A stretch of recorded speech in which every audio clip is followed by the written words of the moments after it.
6 straight wins na ang hawak ng Lakers ngayon after natalunin ang Houston Rockets para sa 2 games road trip nila. Isang game pa ang mangyayari sa mga to sa Webes. Sa 6 straight games nila, napansin yung pag-step up ni Ayton. Mas naging active at focus yan sa depensa at physical game sa ilalim. Mas tumaas ang energy at focus niya sa court. Sinabi niyan sa interview na mas nagiging competitive ang Lakers kapag nagiging active nga raw siya sa rebounding at loose balls. Mas aggressive sa defense dahil nga mas nagiging active nga raw siya at mas focus sa loob ng court. Yan yung sinabi niyan. Ayaw kasi ni Ayton na nililimitahan siya sa role na rim runner o lob finisher. Tulad nung style ni Clint Capela nga. Kaya sa game nga na nangyari kontra Houston Rockets, yung matchup nila talaga yung isa sa inaabangan. Lalo't sariwa pa yung naging fifth ng mga to. At para kasing lumalabas na dinisrespect nitong si Ayton si Clint Capela na kilala bilang team first defensive big. Pero sa matchup game nila na nangyari, naungusan lang naman kasi ng kaunti nitong si Ayton si Clint Capela dyan. Nanalo ang Lakers kontra Rockets sa importanteng game na to. Si Ayton may impact sa rebound at clutch points. 7 points, 11 rebounds, 1 steal, 1 blocks, 3 of 6 sa field. Pero hindi rin naman nga raw ganun ka-dominant ang laro niya sa buong game. Samantalang si Clint Capela may 9 points, 8 rebounds, 2 assists sa 26 minutes. Kaya hindi rin naman nga raw nagkakalayo yung performance at stats ng dalawang big na to.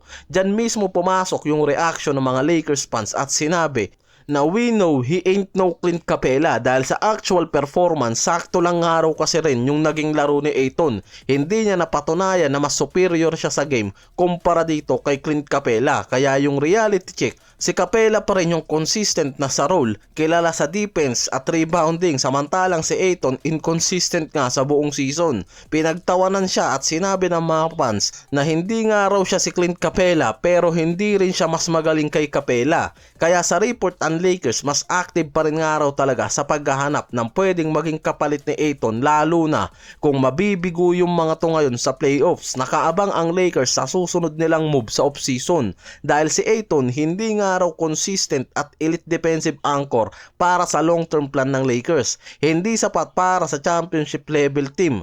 Yan din mismo yung sinasabi ng ilang mga analyst at media dahil ang Lakers nakapokus sa ball dominant star tulad ni Luka, LeBron at Reeves. Kaya mas kailangan nga raw ng mga to ng defense, first low usage, consistent sa role na big man. Si Nick Claxton ngayon no yung lumalabas sa mga report na center talaga na nasa radar ng Lakers. Sa lumalabas na proposed trade, pumapasok yung pangalan nitong si Dalton Knecht, Jared Vanderbilt kasama yung 2026 first round pick. Mid-late pick na yan.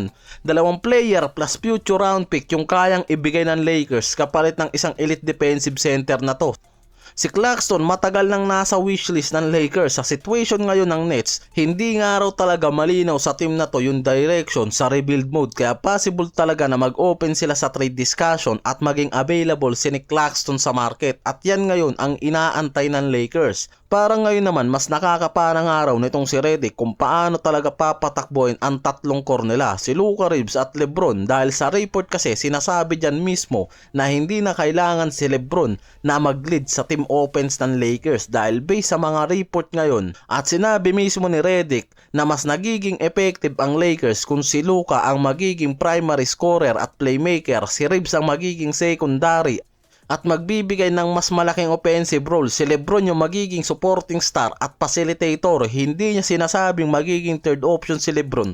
Pero sa bagay kasi na yan, lumalabas talaga ngayon na magiging third star o third option na lang si LBJ sa lineup nila.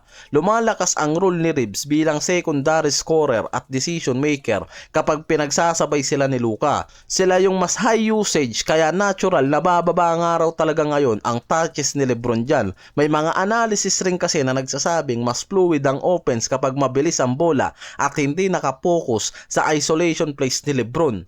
Kahit kasi si LeBron ngayon tanggap na yung desisyon na yan na maging third option siya sa Lakers, lalo na ina-adjust na ni Redick paunti-unti ang role niya. Sinabi ni LeBron na if it benefits the team, I am available to adapt dahil alam niya rin talaga na mababawasan ang touches niya ngayon since na mabawasan ang role niya. Based sa mga report, hindi to coaching decision. Meron nga raw nangyaring communication agreement sa mga to. Kaya malinaw yung adjustment sa role sa mga recent games nila. Malinaw rin talaga na hindi na ginugulo ni Lebron yung rhythm ni Luka at Tribs. Literal na nag-a-adjust si Lebron dyan. Mas naging active yan sa screening, off-ball movement at playmaking na. Kaya si Lebron nasa third touches usage sa team. Nauuna si Luka at Tribs kaya nakikita mismo sa actual system na kapag mas maraming touches si Luka at Tribs, si Lebron ngayon ang nagiging facilitator at third option, pero mas nagiging balance ang scoring at rotation nila at mas nagiging effective pa sila, at yan mismo yung nakikitang dahilan bakit nag-uumpisa ang Lakers ngayon na tumapat sa mga contender team habang papalapit ang playoffs.